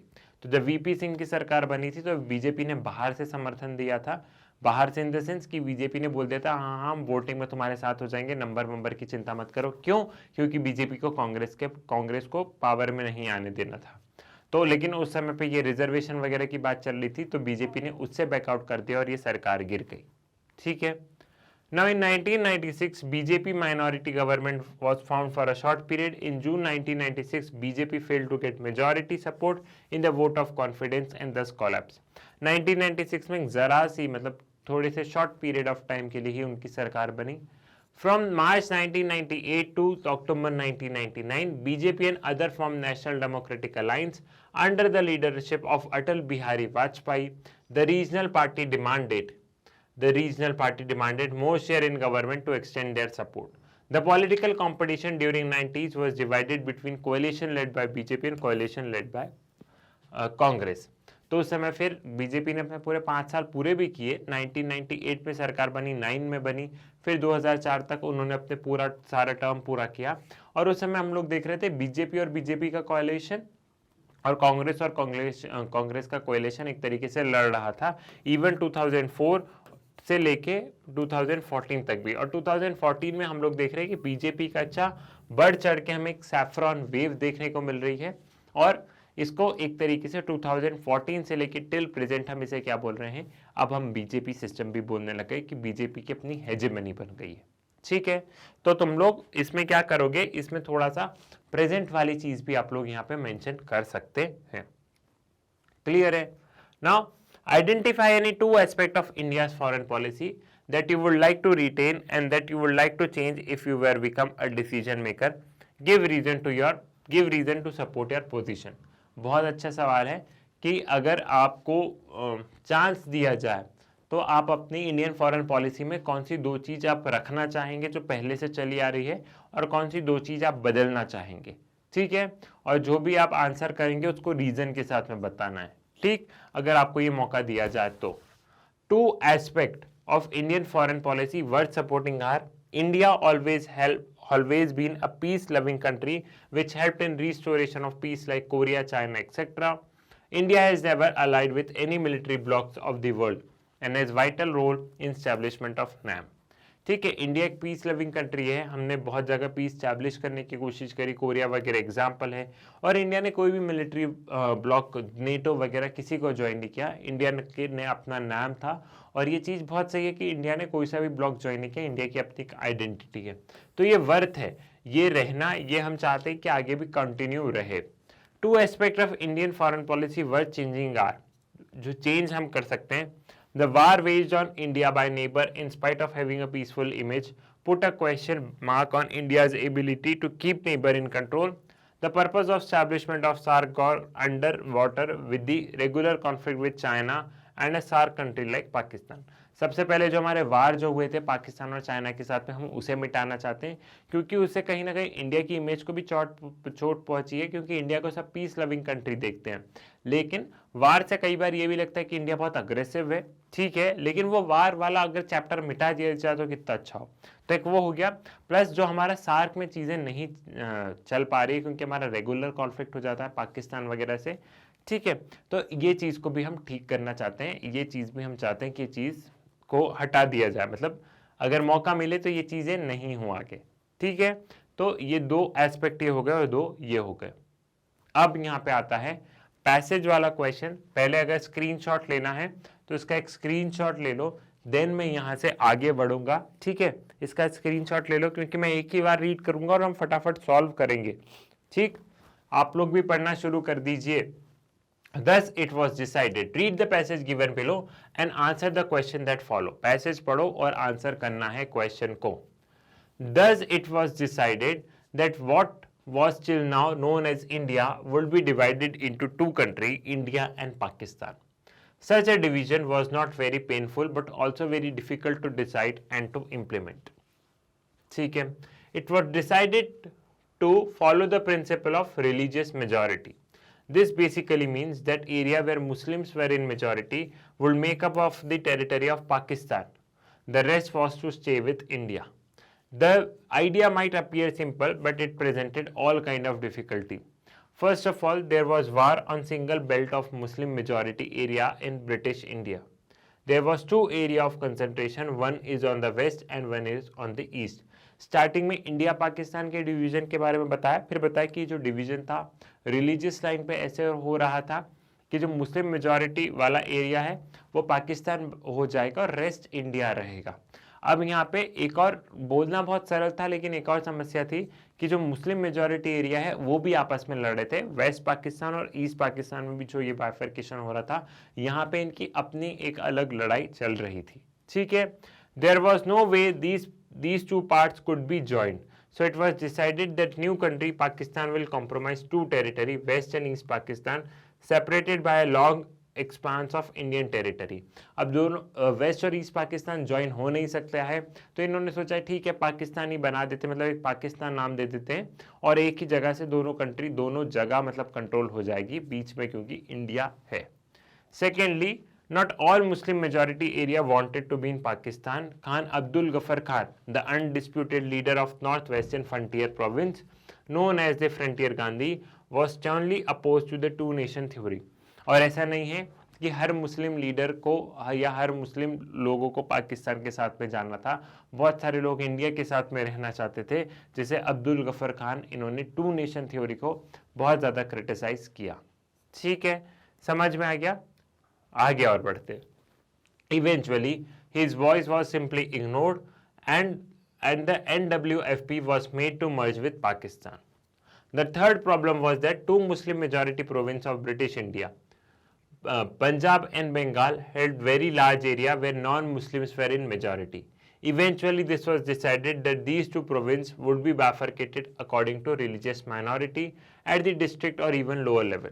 The decision could be made by midnight of 14th to 15th August. It meant that large number of people did not know on the day of independence whether they are in India or Pakistan. The partition of these two provinces caused deepest trauma of partition. यहाँ पे बहुत सारे लोगों को तो ये भी था, जब आज़ादी मिली थी हमारे देश को, तो उनको ये भी था कि हम इंडिया के पार्ट होंगे कि पाकिस्तान के होंगे. वो यही क्लियर नहीं थे कि हम किस कंट्री से बिलोंग करते हैं. तो एक बहुत ज़्यादा ट्रॉमेटिक सिचुएशन हो गई थी. क्लियर है, समझ में आ गया. इसका भी स्क्रीनशॉट लेना है तो इसका भी स्क्रीनशॉट ले लो, ठीक है. इसका भी स्क्रीनशॉट ले लो. देन अब हम बढ़ते हैं क्वेश्चन की टूवर्ड्स, ठीक है. क्वेश्चन को देखते हैं. Which principle was followed for division of India and Pakistan. Division of India and Pakistan के लिए कौन सा प्रिंसिपल फॉलो किया गया था? Principle of cultural majority, principle of ethnicity of people, principle of religious majority, none of the above. तो of course principle of religious majority passage में साफ साफ मेंशन है. Next question, there was no way these two part could be joined for which of the below the sentences mean to be. दो part कभी भी join नहीं हो सकते, ये सेंटेंस किसके लिए बोला गया है? There were two areas of concentration, one in west and one in east. There were two belts, one in north and another in west. There were two areas within the border of modern India. There were two areas within the border of modern Pakistan. तो कौन सा होगा? First वाला होगा ना, कि दो area थे, एक वेस्ट में था और एक ईस्ट में था. ये वेस्ट वाले थे और ये ईस्ट वाला था, जो कि आज की तारीख में बांग्लादेश, लेकिन इनिशियली क्या था? पाकिस्तान, वेस्ट पाकिस्तान और ईस्ट पाकिस्तान. तो option number A is the right answer. Again ये पैसेज में साफ साफ मेंशन है. पैसेज में आप बहुत ध्यान से पढ़ोगे तो लाइनें साफ साफ वहां पे मेंशन है. Next, who was known as frontier Gandhi? Frontier Gandhi Mohammad Ali Jinnah, Abdul Ghaffar Khan, Mahatma Gandhi, none of the above. Frontier Gandhi Abdul Ghaffar Khan passage में ही दिया गया है. Next question, which two provinces of British India had very large area where non-Muslims were in majority? Punjab and UP, Bengal and Gujarat, Punjab and Haryana, Punjab and Bengal. तो again Punjab and Bengal mention in the passage itself. Passage के 4 number आपको बनने चाहिए. Passage क्योंकि बहुत ही simple है. Simple in the sense passage दिखने में बहुत बड़ा है, लेकिन आंसर्स, उसके क्वेश्चंस और आंसर बहुत ही ज्यादा सिंपल है. प्लीज तो पैसेज को ध्यान से पढ़ो. नहीं समझ में आया तो पैसेज को पढ़ो, क्वेश्चन को पढ़ो. फिर नहीं समझ में आया तो फिर से पैसेज को पढ़ना और क्वेश्चन को पढ़ना. ठीक है, इतने में बन जाएगा. सबसे पहले पैसेज को पढ़ा, देन क्वेश्चंस को पढ़ लिया और सॉल्व कर दिया. नहीं बन रहा है, कुछ एक आध बच गया तो फिर से पैसेज को पढ़ा और फिर से उन क्वेश्चन को अटेम्प्ट किया तो सब हो जाएगा. ठीक है, मैक्सिमम तुमको पैसेज करने में 10 मिनट लगेगा, लेकिन ये 10 मिनट आपके पूरे 4 नंबर इंश्योर कर देगा. पूरे 4 नंबर इंश्योर कर देगा.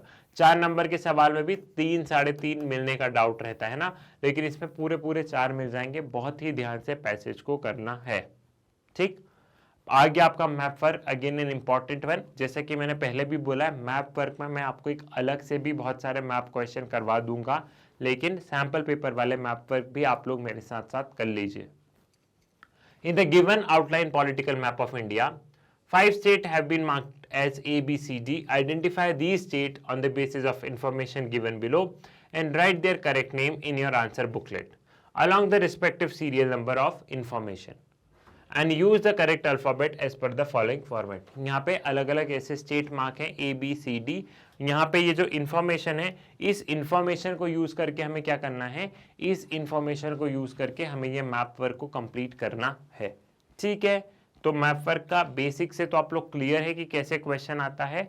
वो जो मैप है, उस मैप पे हमें इन क्वेश्चंस को, इन सारी चीजों को लगा के हमें आंसर फुलफिल करना है. ठीक, तो पहला क्या बोल रहा है? The state where Jallianwala Bagh massacre took place. तो कहां पे? अब हम ऐसे चलते, the state where Jallianwala Bagh massacre took place. देख लो, इसका स्क्रीनशॉट लेना है क्या तुमको? तो एक स्क्रीनशॉट ले लो. ठीक है, हो गया. The state where Jallianwala Bagh massacre took place, तो पंजाब में हुआ था, ये रहा. बहुत ही सिंपल है, तो सी पंजाब. ठीक है. The state where dairy cooperative movement under the name Amul was launch, तो कहां पे हुआ था? यहाँ पे गुजरात में हुआ था, तो डी गुजरात. अमूल गुजरात. जलियांवाला बाग मैसेकर, ये वाला मैप इजी लग रहा है बच्चों? जो अपन ने पहले जो मैप किए हैं उस मैप के मुकाबले ये वाला जो मैप है, ये वाला मैप काफी इजी है. The state which was benefited by the green revolution. अब ग्रीन रिवोल्यूशन से कौन? उत्तर प्रदेश बेनिफिटेड हो गया था.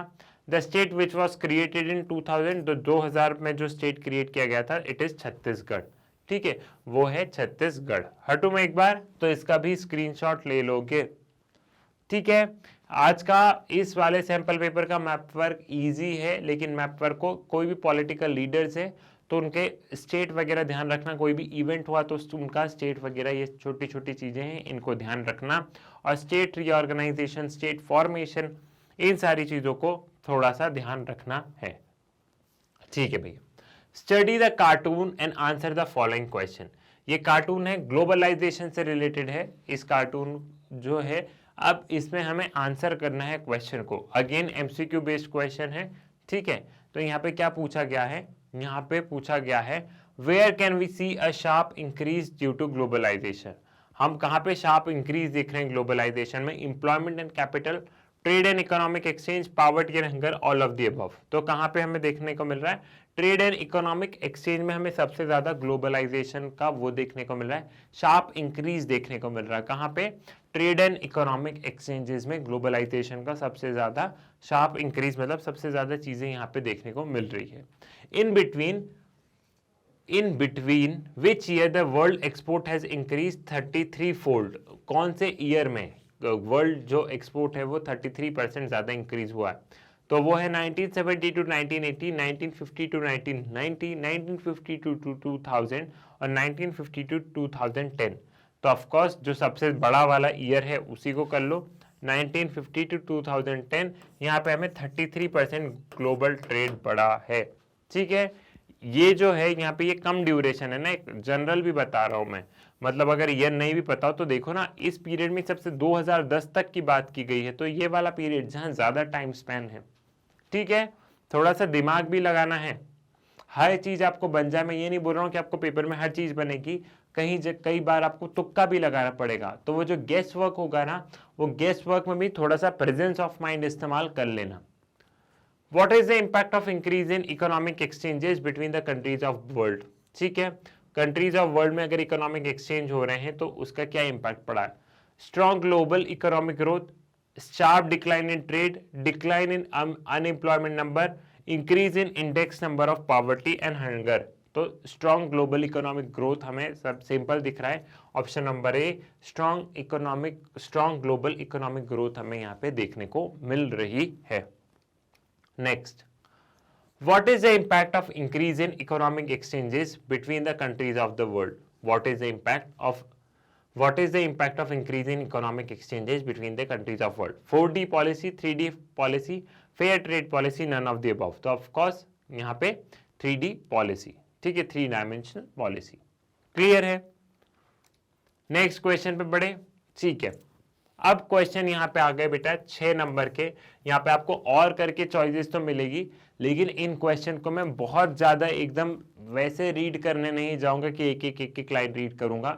मैं आपको बीच में से कुछ बता दूंगा। बाकी मेन पॉइंट, जो मेन डॉट है, जो मेन पॉइंट है, वो आप भी कॉपी में लिखते चलना, चेक करना आपको पता है कि नहीं पता है। ठीक है, समझ गए हो? नहीं तो तुम बोलो कि सर आपने बहुत जल्दी कर दिया। जो आंसर लगेगा उसको मैं रीड कर दूंगा, बाकी आंसर को मैं समझा दूंगा ऐसे ही कि नॉर्मल क्या लिखना है। इतने बड़े बड़े आंसर मैं यहाँ पे नहीं, आपको chapter explanation already magnet brains पर अवेलेबल है। Mention the limitation of USSR that leads to disintegration. USSR की जो वो है लिमिटेशंस, वो आप बताओ जिसकी वजह से किसका डिसइंटीग्रेशन हो गया। Now, limitation of USSR that led to disintegration are the political, सबसे पहले political limitation. The Soviet system became very bureaucratic and authoritarian. ठीक है, बहुत ज़्यादा bureaucratic और authoritarian हो गया था. Making life very difficult for citizen. Democracy नहीं थी, freedom of speech नहीं था. ठीक है, तो ये सारी चीज़ें, ब्यूरोक्रेसी का बहुत ज़्यादा कंट्रोल, तो लोग बहुत दबाव में रहने लग गए, उनके मन में बहुत ज़्यादा प्रोटेस्ट वाली भावना आ गई। ठीक है, most of the institution of Soviet Union needed reform. The one party represented by Communist Party of Soviet Union had tight control over all institution and unaccountable to the people. जो यहाँ पे जो institution है उनमें reform की आवश्यकता थी, एक अकेली पार्टी थी और बहुत सारे जो यहाँ पे जो पार्टी भी थी वो लोगों के प्रति जवाबदेह नहीं थी। ठीक है, और जब आप लोगों को जवाब नहीं दे पाते हो तो और भी ज़्यादा प्रोटेस्ट बढ़ जाते हैं कि तुम हमको रूल कर रहे हो और तुम जवाब भी नहीं दे रहे हो। तो एक ये भी रीजन था। Now, although on paper Russia was only one of the 15 republics that together constituted USSR, in reality Russia dominated everything and people from other region felt neglected and suppressed. ठीक है, जो रशिया, जो आज का Russia है, वो वाले reason ने ये जो दूसरी जो 15 कंट्रीज जो थी इनको डोमिनेट करके रखा था। तो इसलिए और भी लोग जो दूसरी जगह से थे वो बहुत ज़्यादा उनको बुरा लगने लगता था कि एक वो जो इतनी दूर बैठा वो हमें डोमिनेट कर रहा है। ठीक है, नाउ अब इकोनॉमिक लिमिटेशन, सोवियत यूनियन के हम इकोनॉमिक लिमिटेशंस को समझ लेते हैं। In arm race the Soviet Union manage to arms race, Soviet Union managed to match the US from time to time, but at the great cost. Soviet Union lagged behind the West technology and infrastructure. Cold war के होड़ में Soviet union ने फालतू में पैसा बहा दिया।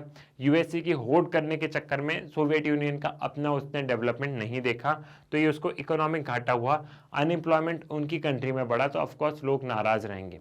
Soviet invasion of Afghanistan in 1979 Weeknd the system even further.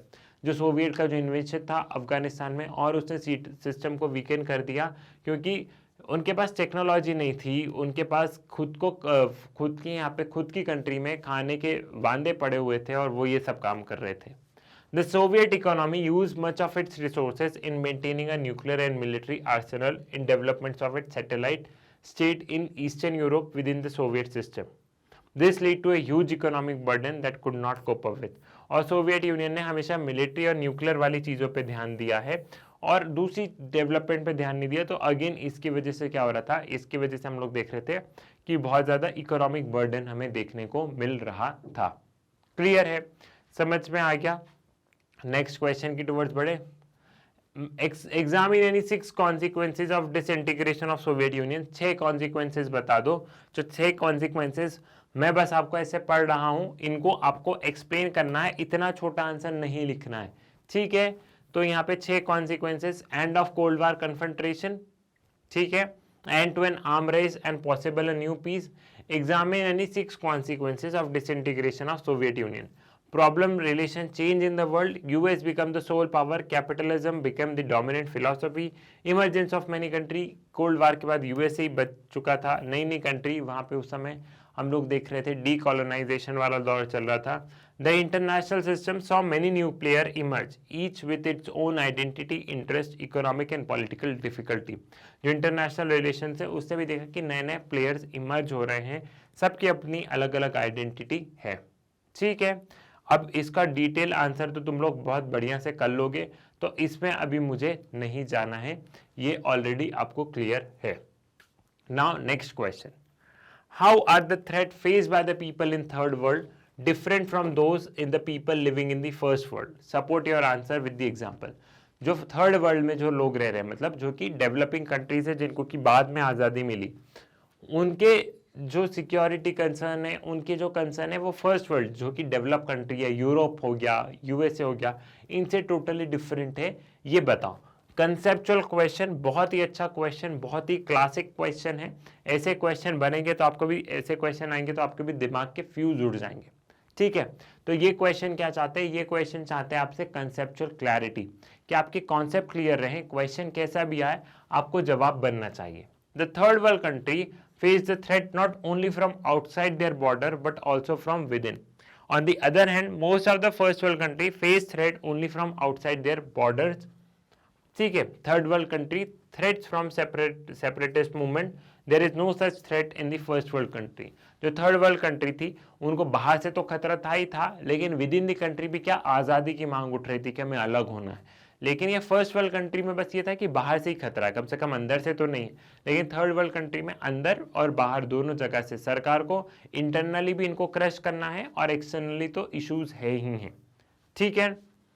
For the newly independent third world countries, external and internal war posed a serious challenge to their security than the first world country. और अब क्योंकि इतना ज़्यादा security concern था, तो यहाँ पे हम लोग क्या देख रहे थे, यहाँ पे हम लोग देख रहे थे एक तरीके से थर्ड वर्ल्ड कंट्री ज़्यादा रुपए इन वार वगैरह में भी खर्च कर रही थी, तबकि उनको डेवलपमेंट की सख्त आवश्यकता थी। वो डेवलपिंग और अंडर डेवलप कंट्री की कैटेगरी में आती है, बट स्टिल उनकी सिक्योरिटी को लेकर थ्रेट था, तो ये सारी चीज़ें देखने को मिली। क्लियर है, समझ में आ गया, ये वाली चीज भी आपको क्लियर हो गई है। अब डिटेल आंसर तो आप लोग कर लेंगे, इसका भी स्क्रीनशॉट लेना है तो you can take the screenshot, ठीक है। या मैं पढ़ दूं आपका आंसर, पढ़ दूं क्या, नहीं तो बोल दो कि सर आपने पूरा ही बहुत जल्दी भगा दिया। चलो एक बार मैं रीड कर दे रहा हूं, जहां समझाने वाला पॉइंट आएगा वो समझा दूंगा, लेकिन वही वाली चीजें लिखी होगी। The threat that people in the third world face are those living in the first world are different. The people of third world face the prospect of military conflict with the neighboring country. They also face threat to internal military conflict. Neighboring country और internally भी बढ़िया। For the newly independent third world country, external and internal war pose a serious challenge to their security than the first world country.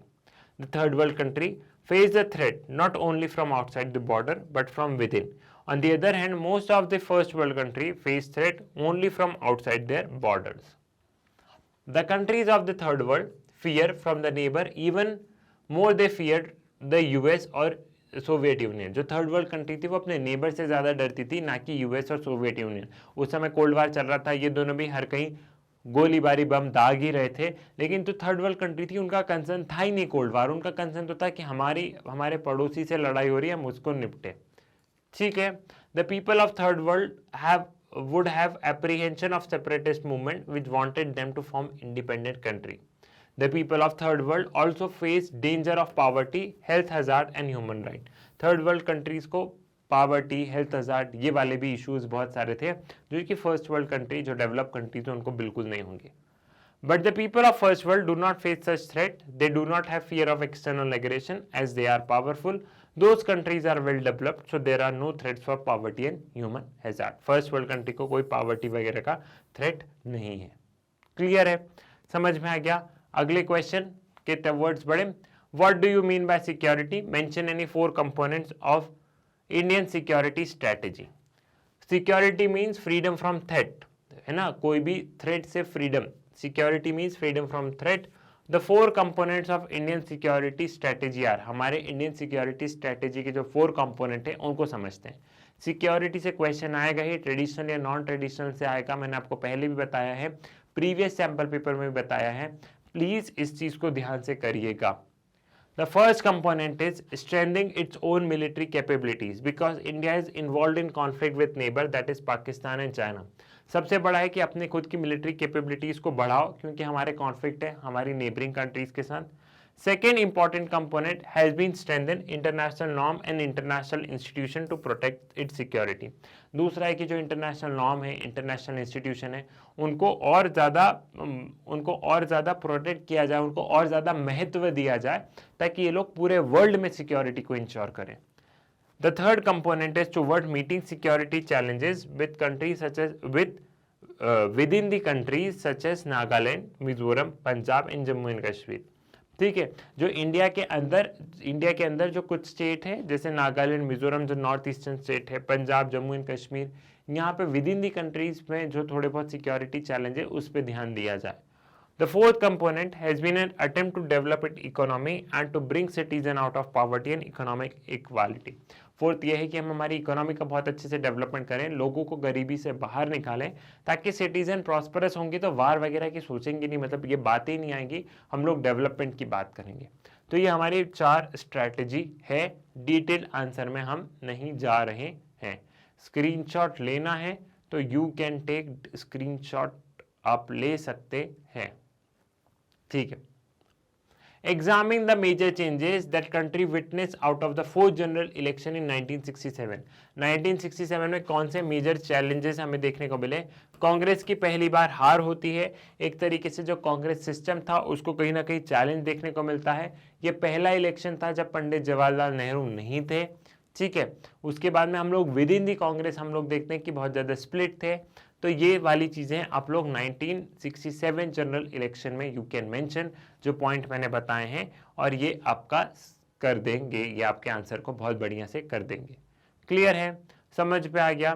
ठीक है. Again वही वाली बात है कि मैं इनमें अगर रीड करूंगा तो तुमको लगेगा सर ये तो चैप्टर में भी कर दिया था आपने, चैप्टर भी तो पढ़ा ही था. तो इसलिए मैं आपको बस पॉइंट वाइज बताते चल रहा हूँ. ये वाले सारी चीज़ें आप लोग बढ़िया से लिख लेंगे. ठीक है. और इस समय पे हमने गठबंधन वगैरह की भी सरकार देखी थी, बहुत सारे रीजनल पार्टीज उभर के आई थी 1967 के इलेक्शन में बहुत सारे स्टेट्स में. ठीक है. Analyse the circumstances that favour Indira Gandhi to become prime minister after the death of Lal Bahadur Shastri. Mention 4 achievement of Indira Gandhi that made her popular prime minister. ठीक है. Now Indira Gandhi was a daughter of popular ex-prime minister Pandit Jawaharlal Nehru. She has become the Congress president in 1958. She has been an union minister for information in Shastri's cabinet from 1964 to 1966. वो लाल बहादुर शास्त्री के cabinet में union minister for information रह चुकी है. She has given a positive slogan गरीबी हटाओ. She has focused on the growth of public sector. ठीक है. लैंड सीलिंग वगैरह, इंडिया पाकिस्तान वार, ये वाली चीज़ें लिख सकते हो. और इंदिरा गांधी क्यों, उस समय मोरारजी देसाई और उनके बीच में वो चल रहा था, लेकिन कांग्रेस का एक ग्रुप इंदिरा गांधी को इसलिए सपोर्ट कर रहा था क्योंकि उस ग्रुप को लग रहा था कि इंदिरा गांधी के पास इतनी नॉलेज नहीं है, तो फ्रंट में रहेगा कि इंदिरा गांधी की सरकार है, लेकिन पीछे से डिसीजन वो लेते रहेंगे। उन्होंने लगा था कि इंदिरा गांधी को जो कम पॉलिटिकल नॉलेज है वो उनके लिए मददगार साबित होगा, लेकिन इंदिरा गांधी ने दूसरा ही जवाब दे दिया, बिकॉज वो एक फियर्स लीडर थी और उनको सब अपने बेबाक तरीके से जाना जाता है, तो उन्होंने अपने हिसाब से रन किया कंट्री को, रेदर देन उस ग्रुप पे इंदिरा गांधी डिपेंडेंट हुई, जो कांग्रेस के जो इन्फ्लुएंशियल लोग थे। ठीक है, Why is emergency considered to be one of the most controversial episode in Indian politics? Analyze any 3 reason. Emergency को most controversial क्यों कहा जाता है? ठीक है, मोस्ट कंट्रोवर्शियल क्यों कहा जाता है इंडियन पॉलिटिक्स में, उसके हमें कोई 3 रीजन बताना है। ठीक है, तो इमरजेंसी को इसलिए क्योंकि इंडिया देखो एक बहुत अच्छे से एक डेमोक्रेटिक उसमें काम कर रहा था, प्रोटेस्ट वगैरह ये सारी चीज़ें हुई, टोटल रिवॉल्यूशन की मांग हुई, उसी समय इलाहाबाद हाई कोर्ट की वर्डिक्ट आ जाना और ये सारी चीज़ें होना और इमरजेंसी को इम्पोज कर देना। उसके बाद में इमरजेंसी में क्या करना, फंडामेंटल राइट का सस्पेंशन कर देना, जुडिशरी और एग्जीक्यूटिव के बीच में सेपरेशन ऑफ पावर नहीं रहना, फ्रीडम को दबा देना, फ्रीडम ऑफ प्रेस और सारी चीज़ों को दबा देना। और उसके बाद में जो मतलब एक तरीके से जो इमरजेंसी में जो हम लोग बोलते हैं ना, जिसको कि डार्क एरा बोलते हैं, इमरजेंसी में जो गतिविधियां हुई हैं गवर्नमेंट के द्वारा, ब्यूरोक्रेसी के द्वारा, वो कहीं ना कहीं हमारे इंडियन डेमोक्रेसी पे एक काम करते हैं ना, काला दाग वाला जैसे काम करते हैं। उस समय जितने भी सारी चीज़ें हो रही थी, संजय गांधी और ये जो मिलके सारी जो चीज़ें कर रहे थे, इन सारी चीज़ों को लेके हम लोग बोलते हैं कि इमरजेंसी एक बहुत ज़्यादा एक कॉन्ट्रोवर्शियल और एक बहुत ज़्यादा एक डार्क फेज रहा है। और इमरजेंसी लगना और इमरजेंसी में क्या हुआ, ये दोनों चीज़ें आप यहाँ पे एक्सप्लेन कर देंगे। क्लियर है? Now the 1977 election for the first time saw the opposition coming into power at the center. What would you consider as the reason for this development? 1977 में पहली बार अपोजिशन की सरकार बनी सेंटर लेवल पे, तो क्या रीज़न होंगे? ऑफकोर्स इमरजेंसी के बाद में लोग, इंदिरा गांधी का जो टेन्योर जो था उसके बाद में लोग बहुत ज़्यादा हताश थे, उनको कांग्रेस पे भरोसा नहीं था, इसलिए अपोजिशन आया। लेकिन अपोजिशन के भी हम लोग यहाँ पे देख रहे थे, यहाँ पे अपोजिशन के भी हम लोग क्या देख रहे थे कि कोई वो नहीं थे, मतलब कोई प्लान्स या ऐसे ऐसा ज़्यादा चीज़ें नहीं थी, तो ये लोग भी अपनी सरकार 3 साल से ज़्यादा टिका नहीं पाए और वापस से कांग्रेस से जाती है, क्योंकि ये लोग कंक्रीट सोल्यूशन नहीं दे पा रहे थे। ठीक है, तो उस समय पे इमरजेंसी और उस समय इकोनॉमिक हालत भी बहुत ज़्यादा खराब थी, राइजिंग प्राइसेस, कंपल्सरी स्टेरिलाइजेशन, जो ज़बरदस्ती जो at the chance of Sanjay Gandhi वाला जो वो था कि कंपल्सरी स्टेरिलाइजेशन वाला चल रहा था, ये जो अनएम्प्लॉयमेंट वगैरह हो रहा था, इन तमाम चीज़ को देख के लोग कांग्रेस पार्टी से त्रस्त आ चुके थे, बट स्टिल इनकी सरकार भी ज़्यादा नहीं चल पाई क्योंकि ये भी कंक्रीट सॉल्यूशन नहीं दे पाए। इसी के साथ में हमने 4th वाला सैम्पल पेपर भी कंप्लीटली सॉल्व कर लिया है। प्लीज़ इन सैम्पल पेपर को आप लोग सीरियसली लीजिए, बहुत ही इंपॉर्टेंट है ये, आपके बोर्ड एग्जाम्स के पॉइंट ऑफ व्यू से तो हद से ज़्यादा इंपॉर्टेंट है, प्री बोर्ड के हिसाब से भी इंपॉर्टेंट है। प्लीज़ आप इनको सीरियसली लीजिए, क्वेश्चंस को सॉल्व कीजिए, मैग्नेट ब्रेन्स पर पढ़ते रहिए आप सारी चीज़ें। सो मैग्नेट ब्रेन्स के वीडियो आपको यूट्यूब पर मिल जाते हैं, लेकिन बहुत बार आपकी तरफ से शिकायत आती है कि सर यूट्यूब पे वीडियो नहीं मिल रहा, कब तक ढूंढे? तो एक काम करो, मैग्नेट ब्रेन्स हर चीज़ का सोल्यूशन लेके आता है आप लोगों के लिए। गूगल पे magnetbrains.com करके टाइप करोगे तो मैग्नेट ब्रेन्स की वेबसाइट ओपन अप हो जाएगी, वहाँ से आप इन सारे वीडियोज़ को एक्सेस कर सकते हैं। लेकिन वहाँ पे अगर आपको समस्या जा रही है तो आप एक क्या काम करोगे, आप लोग प्ले स्टोर पे जाओगे, प्ले स्टोर से मतलब सर RCRA वेबसाइट से कौन जाएगा, तो प्ले स्टोर से मैग्नेट ब्रेन्स का ऐप डाउनलोड कर लेना। ऐप के माध्यम से भी आप सारे वीडियोस को एक्सेस कर सकते हैं, वो भी एकदम 100% यहाँ पे फ्री। मैग्नेट ब्रेन्स आपको हाई क्वालिटी एजुकेशन प्रोवाइड करता है और इन तमाम कोर्सेज के वीडियोस आपको मैग्नेट ब्रेन्स पर एकदम 100% फ्री मिलेंगे, चाहे CBSE इंग्लिश हिंदी मीडियम हो गया, आपका CUET हो गया, ये तमाम कोर्सेज के वीडियोस आपको यहाँ पे मिलेंगे। मैग्नेट ब्रेन्स आप लोगों के लिए बहुत सारा स्टडी मटेरियल भी लेके आया है, जो कि बोर्ड एग्जाम के पॉइंट ऑफ व्यू से बहुत ही ज़्यादा इंपॉर्टेंट है। सैम्पल पेपर वगैरह हो गए, प्रीवियस ईयर क्वेश्चंस वगैरह हो गए। तो अगर आपको इनके बारे में और जानकारी जानना है तो इस वीडियो के डिस्क्रिप्शन में लिंक है, वहाँ पर जाके आप और जानकारी हासिल कर सकते हैं। आप लोग मैग्नेट ब्रेन्स को फॉलो कर सकते हैं, मैग्नेट ब्रेन्स के ऑफिशियल इंस्टाग्राम हैंडल से, फेसबुक पेज से, टेलीग्राम ग्रुप को ज्वाइन कर सकते हैं। और क्योंकि मैग्नेट ब्रेन्स आपको free and quality education provide करता है, तो आप लोग ज़्यादा से ज़्यादा मैग्नेट ब्रेन्स के बारे में बताइए, अपने स्कूल, कॉलेजेस, ट्यूशन भाई बहनों को बताइए। साथ ही साथ वीडियो को लाइक कीजिए, चैनल को सब्सक्राइब कीजिए। मुलाकात होगी आपसे नेक्स्ट वीडियो में नए सैंपल पेपर के साथ। तब तक के लिए धन्यवाद।